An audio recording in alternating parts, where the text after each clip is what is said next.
পবিত্র রমজান মাসে চিরচেনা চেহারায় নেই কলকাতার নিউ মার্কেট, যেখানে ক্রেতা বিক্রেতার হাঁকডাকে মুখর থাকার কথা, আর সেখানেই এখন শুনশান নীরবতা।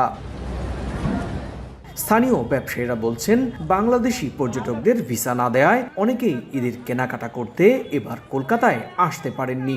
বাংলাদেশি ক্রেতা না থাকলে স্থানীয় ক্রেতাদের দিয়ে ব্যবসায় লাভ করা সম্ভব নয় বলেও জানান কেউ কেউ।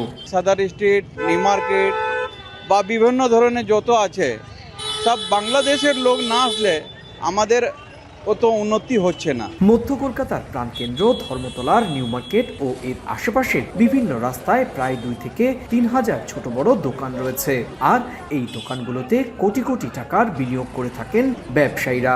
এবারও এর ব্যতিক্রম হয়নি, তবে বাংলাদেশি ক্রেতা না থাকায় ব্যাংক থেকে চড়া সুদে টাকা নিয়ে চরম বেকায়দায় পড়েছেন স্থানীয় ব্যবসায়ীরা।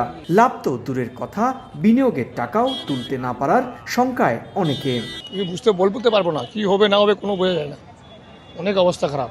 সরকারি পরিসংখ্যান বলছে, গেল বছর ঠিক এই সময়ে গড়ে 8 থেকে 9 হাজার বাংলাদেশি পর্যটক আসতেন ভারতে। ঠিক 1 বছর পর সেই চিত্র পাল্টে গিয়ে বাংলাদেশি পর্যটকের সংখ্যা দাঁড়িয়েছে মাত্র 1 থেকে 150 জনে।